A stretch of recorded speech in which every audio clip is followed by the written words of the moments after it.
On this episode of Journey at Home, I'll tell you why when people ask me what I do for a living or where I work, I don't like telling them I'm a pastor, and it's more than just them feeling awkward about the beer in their hand. So let's get started.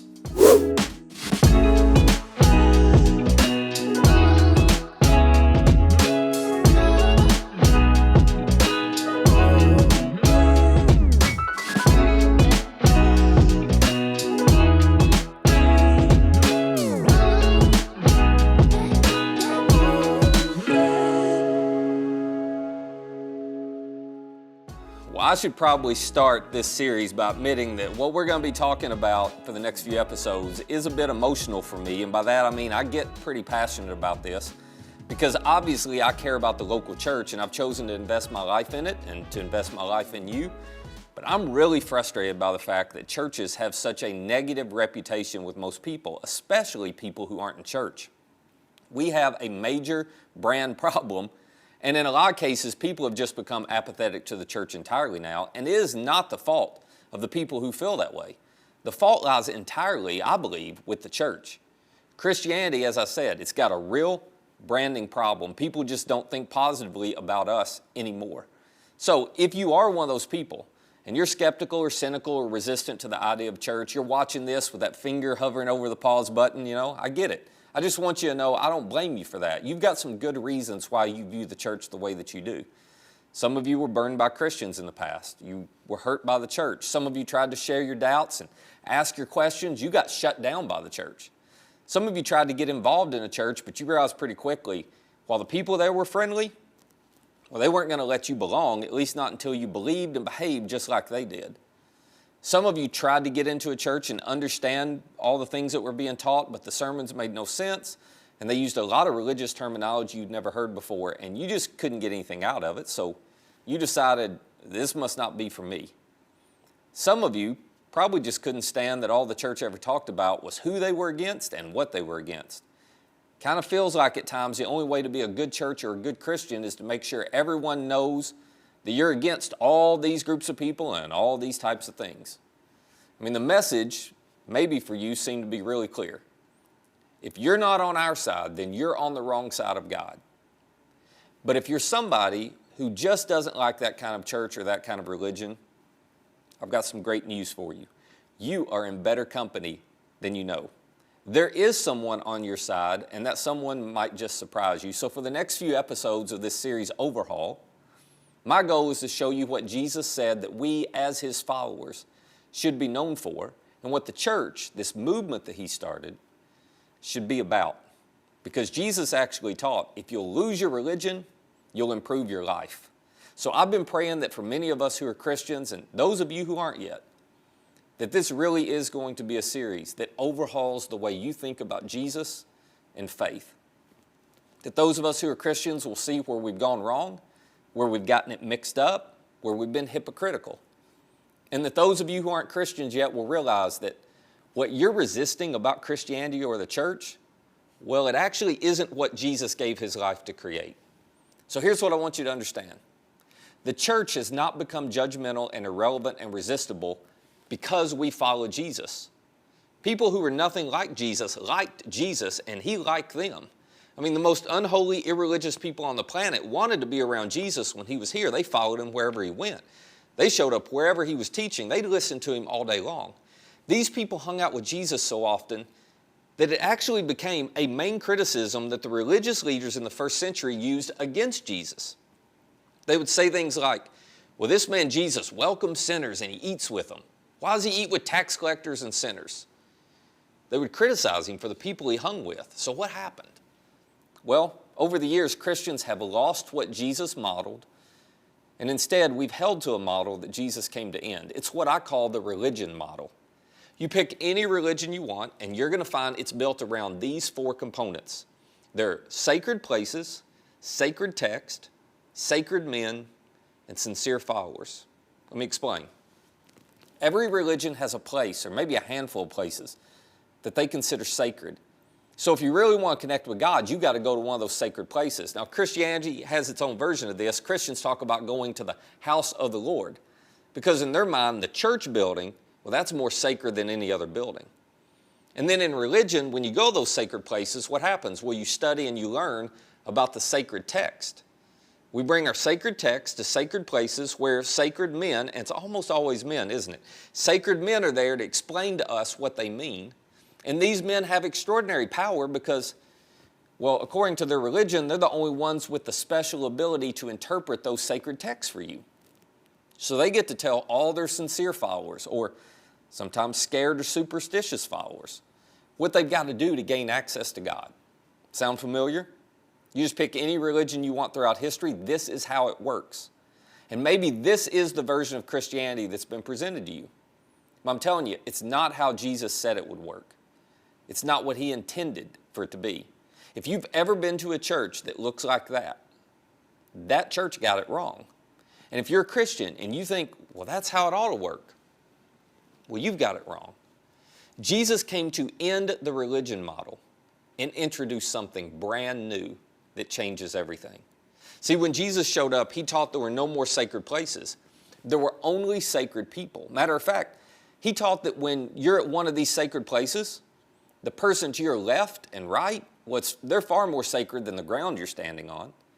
He taught that there aren't any sacred men who control your access to God. Nope, everybody has equal access to their Heavenly Father. And Jesus said that this sacred text, well, it's for you. And that God's Spirit would be in you to help you understand the Scriptures and how to apply them to your life. So when Jesus was on the earth, do you know who he said was on the wrong side of God? You got any idea who his harshest criticism was reserved for? It was not the sinners. It was not the sincere or the scared followers. Nope. It was for the sacred men who had chosen to protect the religion model at the expense of people being able to experience a relationship with God. I'll share one example with you. So one day Jesus heals this man. He did this from time to time. And because the religious leaders felt threatened by the growing popularity of Jesus, well, they accused him of being in partnership with Satan. That sounds a bit extreme, doesn't it? But these were sacred men who controlled the Jewish sacred place, the temple in Jerusalem. And they got to tell the people what the sacred text said and what they had to do to follow it. So they had a lot of power, which they had used to gain, you can guess it, a lot of money. And Jesus, when he showed up, he was a threat to all that because he had come to end that model. He was there to change everything that was actually propping up their power. So right after this exchange that he has with them, Jesus goes into the home of one of these religious leaders to have dinner. And this religious leader notices Jesus didn't wash his hands before he ate. Now, what these religious leaders had done is they had taken what's good hygiene practice, wash your hands, and they had made it one of their 600 religious rules that determined whether you got access to God. So it's possible Jesus didn't wash his hands that day just to make the point that, hey, this is absurd. You know, this has nothing to do with your relationship with God. And then he looks at these religious leaders as they begin to confront him about what he had done. And he says this. He says, all right, now then, you Pharisees, you clean the outside of the cup and the dish, but inside you're full of greed and wickedness. Let me ask you, have you ever met someone who was all religious on the outside, but the closer you got to them, the less impressed you were? I mean, the closer you got to them, the better you knew them, you discovered they're so arrogant, judgmental, selfish, greedy, gossipy, you know? Well, this is what Jesus is describing. He's going, oh, okay, your religion model's got you looking all good on Sunday, but inside you're a mess. During the week, you're full of greed and wickedness. You don't have any character. You're just rotten to the core. And then he goes on and he says, you foolish people, did not the one who made the outside make the inside also? But now, as for what's inside you, be generous to the poor, and everything will be clean for you. To which I'm sure they must have thought, oh, okay, so this is how we get on the right side of God. We just need to give some money. That's the shortcut, you know, that's the secret. Okay, I'll give a little, then it'll all be good. To which Jesus says, no, no, no, you still don't get it. He goes on, he says, woe to you Pharisees, because you give God a tenth of your mint and your rue and all the other kinds of garden herbs, but you neglect justice and the love of God. You should have practiced the latter without leaving the former undone. In other words, Jesus goes, I'm not saying a person who follows me shouldn't be generous. Of course they should, because I'm generous. But don't be fooled for a second into believing you can drop a few dollars in a bucket at church on Sunday and then treat people any way you want to and neglect doing what's right and think, oh, I'm going to be all right with God. It doesn't work that way. Because Jesus didn't come to clean up the outside of you. He came to clean up the inside. He came to clean up all of you. Jesus goes on. He's talking to these religious leaders. He says, woe to you Pharisees, because you love the most important seats in the synagogues and respectful greetings in the marketplaces. Oh, guys, you just love for people to see you. You love to be treated like you're important. You love feeling like you're better than everyone else. You love feeling like you're part of the club. But that pride, that arrogance, oh man, it puts you on the wrong side of God. He continues. He's not done. The next thing he said to him was this, woe to you because you are like unmarked graves, which people walk over without knowing it. In other words, you're trying to look all godly and righteous to people, but inside you're dead, inside you're corrupt, inside you're broken. You're just on the wrong side of God. See, when you read the first century documents detailing the life and the teachings of Jesus, it becomes crystal clear. Jesus had no tolerance for any expression of religion that made it difficult for people to connect with God. Jesus came to end the religion model and introduce something brand new that changes everything.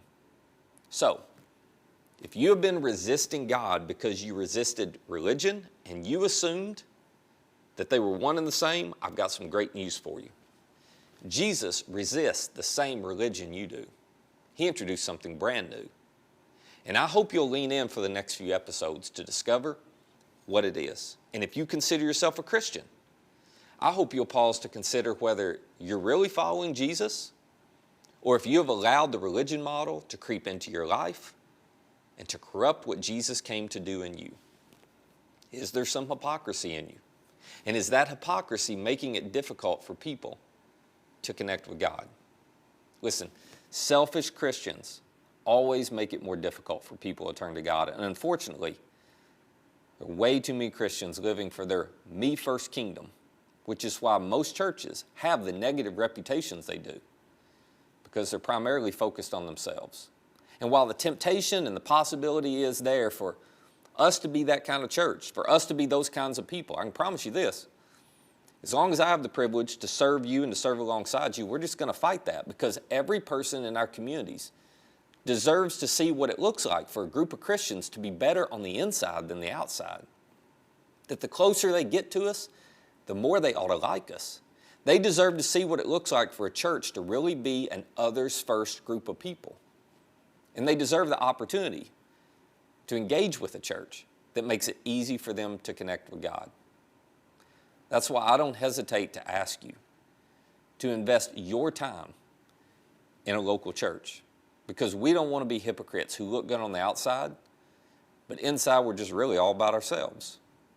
The church, it's not a cruise ship designed for our comfort.